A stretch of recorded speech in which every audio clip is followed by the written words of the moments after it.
ચિંતા કરી વિકાસ માટેની. ગણપતભાઈની જેમ સમગ્ર ગુજરાતના આદિવાસીઓનો સર્વાંગી વિકાસ થાય આ એંગલથી તેઓ સતત કામ કરે છે.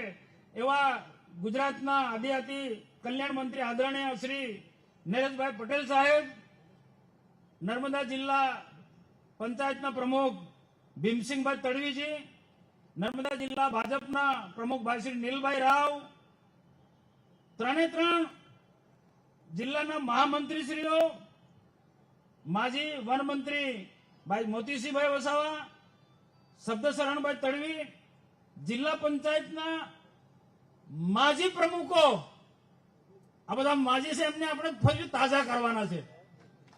એવા જિલ્લા પંચાયતના માજી પ્રમુખો એવા મંજીભાઈ વસાવા, શંકરભાઈ વસાવા, પરીસાબેન વસાવા અને સાગબારા, ડેડિયાપાડા, નામોદ, રાતીપલા શહેર ને તિલકવાડા, ગરડેશ્વર ના પાર્ટીના પ્રમુખો અને એમની ટીમ મહામંત્રીઓ, એ ઉપરાંત તાલુકા પંચાયતના પ્રમુખ સંજયભાઈ સહિત સાગબારા, તિલકવાડા, નાંદોદ તમામ તાલુકા પંચાયતના ઉપસ્થિત સર્વે પ્રમુખશ્રીઓ અને તેમના તાલુકા પંચાયતના, જિલ્લા પંચાયતના સર્વ શ્રેષ્ઠીઓ, મંચ પર બિરાજમાન અલગ અલગ સ્થાનથી પધારેલા એવા સૌ સાધુ સંતો, આ સાધુ સંતોને હું પણ નમન કરું છું. ઉપરાંત આપણો સંદેશો અન્ય લોકો સુધી પહોંચાડવાના છે તેવા પ્રિન્ટ મીડિયા અને ઇલેક્ટ્રિક મીડિયાના સૌ મારા મિત્રો, ભાઈ હાચું લખજો, હા બધું જોઈ લીધું. પેલા ચૈતરને ખબર પડે વિધાનસભામાં ઊંઘ ના આવે અઠવાડિયે સુધી, એવું લખજો, સાચો રિપોર્ટ લખજો. અને જેઓનો આજે સાચા અર્થમાં દિલથી આપણે બધા ખૂબ સન્માન કરે છે, એમના કાર્યનું સન્માન કરે છે, એવા આજના ગુજરાત પ્રદેશ આદિવાસી મોરચાના પ્રમુખ ગણપતસિંહજી વસાવા. આજે ગણપતસિંહભાઈ માટે કહેવાનું થાય કે ખરેખર એ ગણપતિની જેમ એમને કાર્ય કર્યું છે. ગણપતિની જેમ આખા ગુજરાતના આદિવાસીઓનો, આખા સમગ્ર સમાજનો ભલું થાય, કલ્યાણ થાય એ એંગલથી એમણે કામ કર્યું છે. અને તમે આપણે બધા જોઈ શકીએ છીએ કે ગુજરાતના એ આદિજાતિ કલ્યાણ મંત્રી હતા, એ વન મંત્રી હતા, ત્યારે એમને ઐતિહાસિક કામો કર્યા છે ગુજરાતના આદિવાસીઓના. ગુજરાતના આદિવાસીને તમામ વર્ગના લોકોને એક યોગ્ય દિશા આપવાનું કામ કર્યું છે. સારામાં સારો એમને વહીવટ કર્યો છે. ગુજરાતના આદિવાસીઓને સિંચાઈની માટે સુવિધા મળે, બોર મોટરની સુવિધા ગુજરાત પેટર્ન માંથી મળે, એના માટેની શરૂઆત ગણપતભાઈ વસાવાએ કરી હતી. એ ઉપરાંત ગુજરાત પેટર્નના નાણાં સાચા અર્થમાં આદિવાસીઓ સુધી પહોંચે એના માટે સતત ને સતત ચિંતા કરી છે. આમ ગુજરાતના આદિવાસીઓને જંગલની જમીન મળે, વર્ષોથી જંગલની જમીન છેડતા હતા એવા આદિવાસીઓને પૂર્વ સરકારે જમીનના પટ્ટા નહોતા આપ્યા, જમીન ખાતે નહોતી કરી આપી, પરંતુ નરેન્દ્રભાઈ મોદી સાહેબના માર્ગદર્શનમાં ગણપતભાઈ સાહેબે ગુજરાતના હજારો આદિવાસીઓને જંગલની જમીનના અધિકાર આપવાનું કામ કર્યું છે. એટલું જ નહીં, એ જંગલની જમીન તો આપી, પરંતુ એ જંગલની જમીન જે મળી એવા ખેડૂતોને સિંચાઈ માટેના બોર આપ્યા, પાડા બંડિંગનું કામ આપ્યું, જમીન લેવલિંગ કરવા માટે કરોડો રૂપિયા અમને આપ્યા. આવું જો એમને વિકાસની વાતો કરવા જાઉં તો મને 1 કલાક લાગે, પણ મને નીલભાઈએ 10 મિનિટ ફાળવી છે. ભાઈ 10 મિનિટમાં મારાથી કહેવાય કઈ? ગણપતભાઈ ના આપણી ભાજપ સરકારે, મોદી સાહેબે ના ભૂપેન્દ્ર પટેલ સાહેબે ના મંચ પર બેઠેલા લોકો જે વિકાસના કામો કર્યા છે, હર્ષભાઈ સંઘવી સાહેબ થી માંડીને નરેશભાઈ, એ જો વર્ણન કરવા જાઉં ને તો 2 કલાક મને લાગે. પણ આમાં 10 મિનિટમાં મારે શું કહેવાનું?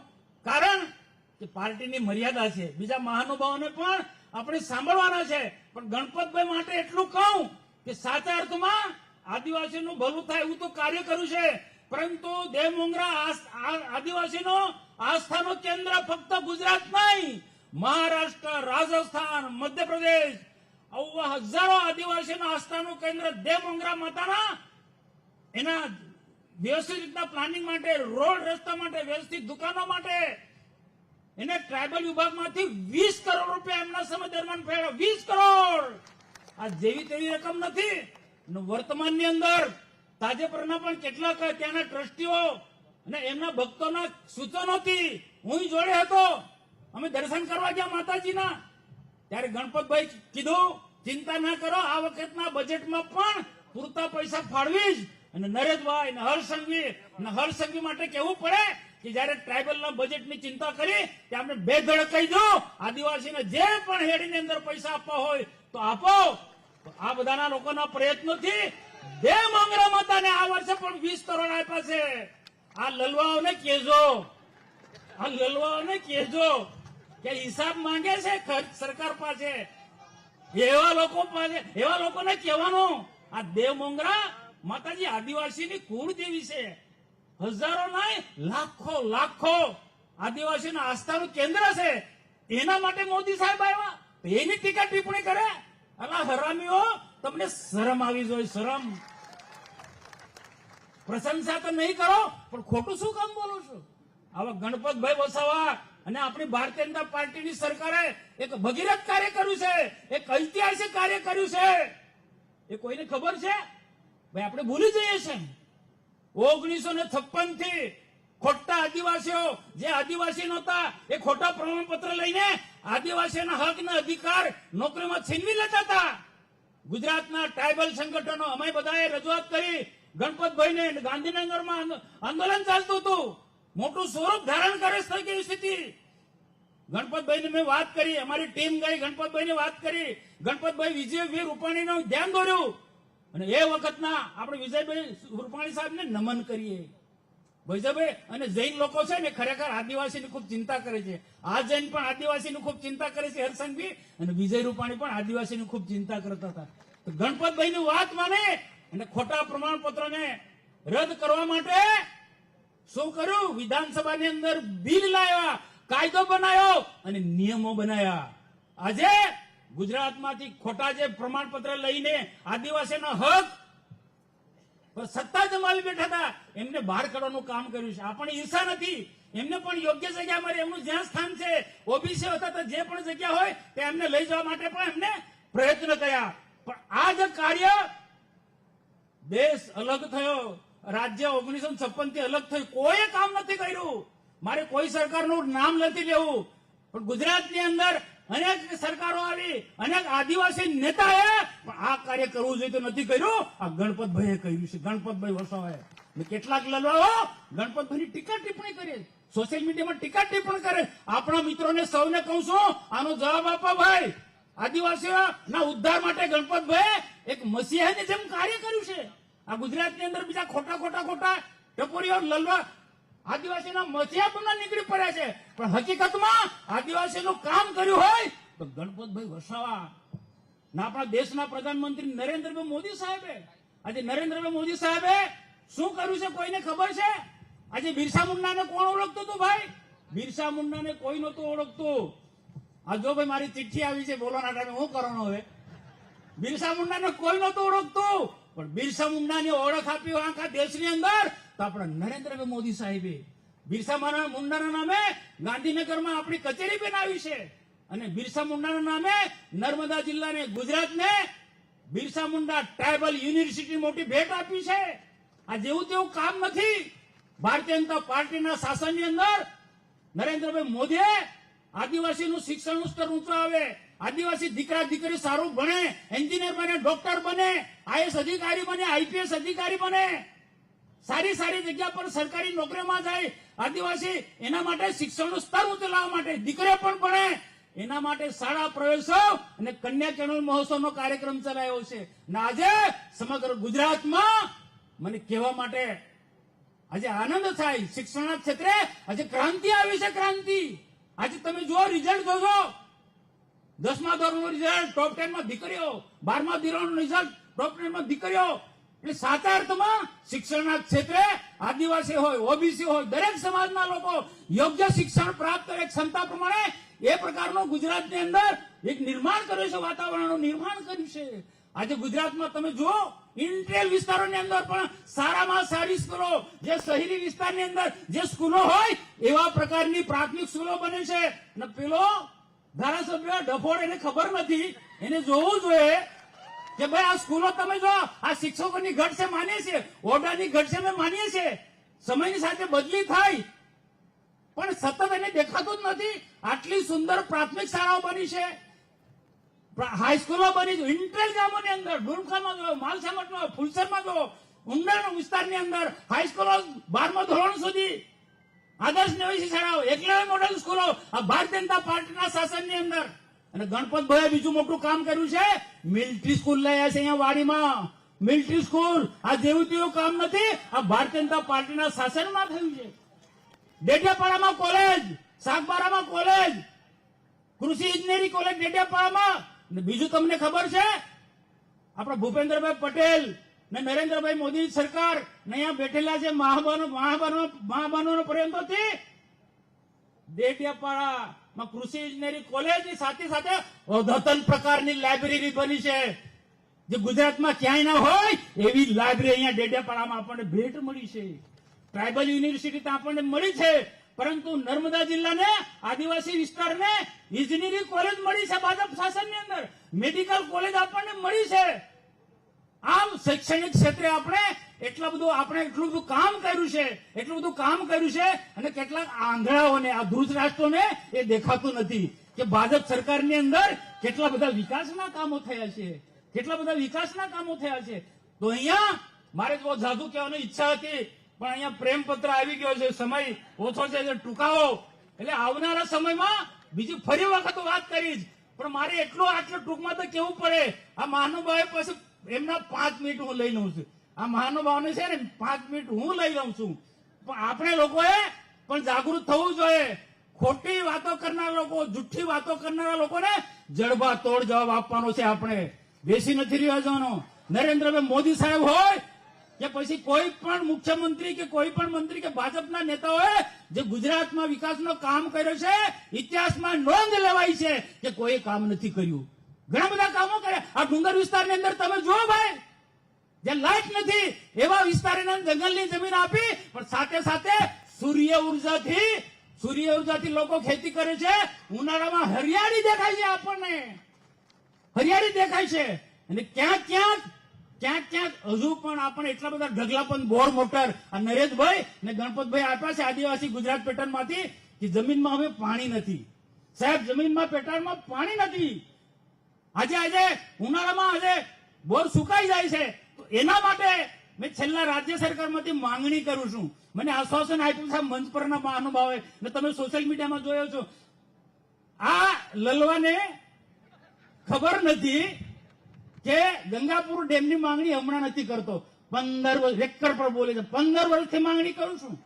ના ગંગાપુર ડેમ બન્યાથી હર્ષભાઈ સાહેબ, ગણપતભાઈ, નરેશભાઈ, આ બોર તમે ખૂબ આપો છો, પણ જમીનમાં પાણી નથી. પણ આ ગંગાપુર ડેમ બન્યાથી પાણીના સ્તર ઊંચા આવશે, સિંચાઈ તો લાભ મળશે, પણ પીવાના પાણીના પ્રશ્ન પણ સોલ્વ થવાના છે. આપણે ઘણું બધું આપ્યું છે. ગુજરાત પેટર્નમાં બોર આપ્યા છે, મોટર આપ્યું છે, જમીન લેવલથી માંડીને ઘણી બધી સુવિધા આપી છે. તો આ ગંગાપુર ડેમ એક સિંચાઈની સુવિધા મળી જાય તો આ વિસ્તારની અંદર કાયાપલટ થઈ જાય. અને ખેતી ઉદ્યોગની સાથે સાથે 12 માસ પાણી મળે, ઘાસચારો હોય તો પશુપાલનનો ધંધો પણ ડેવલપ થાય. ડેરી ઉદ્યોગમાં પણ ખૂબ મોટા વિસ્તારને ફાયદો થાય. તો આ ગંગાપુર ડેમ માટે અમારી માંગણી છે. પરંતુ રાજ્ય સરકાર અને ભારત સરકાર ના બધા જ લોકો ખૂબ કામ કરે છે, છતાં પણ પેલો ટીકા ટિપ્પણી કરે. આંધળાને દેખાતું નથી, ધૃતરાષ્ટ્રના કલકો દેખાતું નતું. અરે અને તે ખરું, પણ કેટલી ટીકા ટિપ્પણી કરે છે. અને દાહોદમાં સંમેલનમાં જાય તો શું કરે છે, બારડોલીમાં સંમેલનમાં જાય તો શું કરે છે, છોટાઉદેપુરમાં જાય તો શું કરે કે મારાથી ભાજપ વાળા ડરી ગયા છે. અલા લલવા, તારાથી કોઈ ડરે નહીં, પણ એના જે ગુના છે અહીંયાથી કેમ તડી પાડશે તમને બધાને ખ્યાલ હોવો જોઈએ. ને તમને ખ્યાલ છે જ, પણ લોકોને કેવું જોઈએ. 19 જેટલા ગુના છે દેશ અને ગુજરાતની અંદર. ભાજપ શાસનમાં કાયદોની વ્યવસ્થા મજબૂત છે. મનસુખ વસાવા ગુનો કરે ને તો આ હરસંઘવી મને પણ ના છોડે. કાયદો એ કાયદો છે ભાઈ, કાયદો એ કાયદો છે. એક ધારાસભ્ય બની એક આગેવાન થઈ અને કાયદા હાથમાં લેવાના પ્રયત્ન કરે. 19 જેટલા ગુના છે. કેટલાક ફોરેસ્ટ અધિકારીને ઘરમાં બોલાવી ને ગેંજીને માર્યા છે, કેટલાક પોલીસ અધિકારીને માર્યા છે, જીબીના લોકોને માર્યા છે, કેટલાક સામાજિક કાર્યકરોને માર્યા છે. અને છેલ્લો ગુનો હમણાં સંજયભાઈ વસાવા તાલુકા પંચાયતના પ્રમુખ, એક્ટિવિટીની મીટિંગ હતી, વાદ વિવાદ થયો, વિવાદમાં ચર્ચા કરો, તમારે જે પણ હોય વાત કેવી જોઈએ, પણ એને શું કરવા સમજો બધા ભાઈઓ બહેનો ને અન્ય લોકોને પણ કહો. આ સંજયભાઈ સામે જવાબ આપ્યો તો એને મોબાઈલ છૂટવામાં આપ્યો. હરસંઘવી સાહેબ એને મોબાઈલ છૂટવામાં આપ્યો ચૈતરભાઈ વસાવાએ. અને તેથી સંતોષ ના થયો તો પાણી પીવાનો કાચનો ગ્લાસ હતો તે ગાજ છૂટવામાં. આ તો સારું કે માથું આમ કરી લીધું, બાકી શું દશા હતા સંજયભાઈની. તો સ્વાભાવિક છે કે સંજયભાઈ ને આપણા મોતીભાઈ બધા ત્યાં તાજના સાક્ષી હતા. મોતીભાઈ શંકરભાઈ બધા લોકોએ કીધું ભાઈ સંજયભાઈ ફરિયાદ આપી દો, ને સંજયભાઈ ફરિયાદ આપી ને એ ફરિયાદના કારણે પોલીસ કાર્યવાહી કરે. ભાઈ કોઈ ફરિયાદ આપે તો પોલીસની ફરજ છે એટલે ફરિયાદ નોંધાને પોલીસે ફરિયાદ નોંધે. 19 જેટલા ગુના છે ના 19 જેટલા ગુનાના કારણે આજે એને તડીપાર થવું પડ્યું, જેલમાં જવું પડ્યું. ને જેલમાં જાય તો જેલમાં જે વર્ણન કરે, અલા ભાઈ જેલમાં જે જાય તે જે કેદીઓને બધાને ભોગવવું પડે એ તને પણ ભોગવવું પડે. શું કામ એમાં ગુના કરે અને માથે પાડે ભાજપ માથે, અમારા માથે કે અમારાથી ડરે છે કે મને જેલમાં મોકલે. હા, તારાથી કોઈ ડરતું નથી ભાઈ, ને એવું કોઈ ડર પણ નથી. આ ગુજરાતમાં કાયદોનો વ્યવસ્થા મજબૂત છે.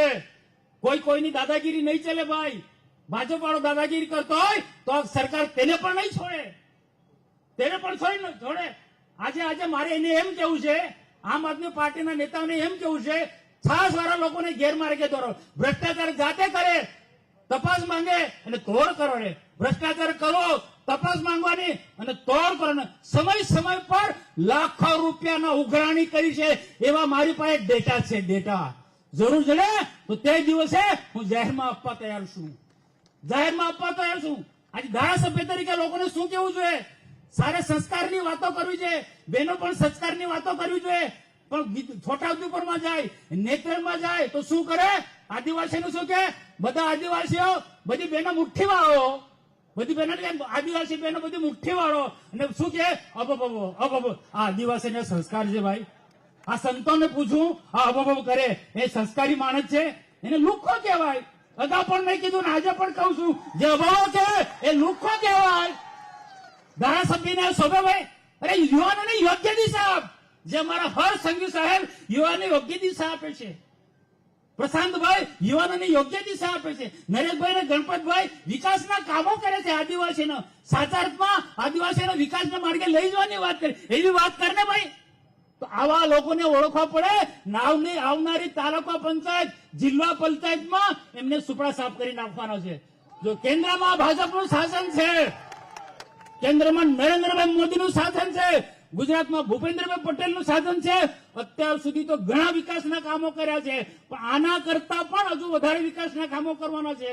સરકાર કરોડો રૂપિયાની ગ્રાન્ટ આપશે, પણ નીચે તાલુકા પંચાયત ને જિલ્લા પંચાયત ને સરપંચો પણ આપણે હોવા જરૂરી છે. એટલે બધાને અપીલ કરીશું કે આપણા આવનાર તાલુકા પંચાયતના, જિલ્લા પંચાયતમાં આ ખોટા પ્રચાર કરનારા, જુઠ્ઠું બોલનારા લોકોને, ગેરમાર્ગે દોરનારા યુવાનોને ગેરમાર્ગે દોરનારા લોકોની વાતમાં નહીં આવતા. અને ભારતીય જનતા પાર્ટીની સરકાર વિચારધારામાં માનનારી પાર્ટી છે, સંસ્કારી પાર્ટી છે, એની સાથે રહેવાનો. ને તાલુકા પંચાયત ને જિલ્લા પંચાયતમાં પણ એમને સત્તા આપવાની છે. અને સત્તા થકી અમે સેવા કરનારા લોકો છે. તો આ પ્રસંગે આપણે વિનંતી કરીશું કે મારી જે અપીલ છે એ અપીલને બધા માન્ય કરજો અને લોકો સુધી આ જે વાત છે જન સુધી પહોંચાડજો. એ વાત સાથે મારે પૂર્ણ કરું. સૌને નમસ્કાર. ભારત માતા કે જય.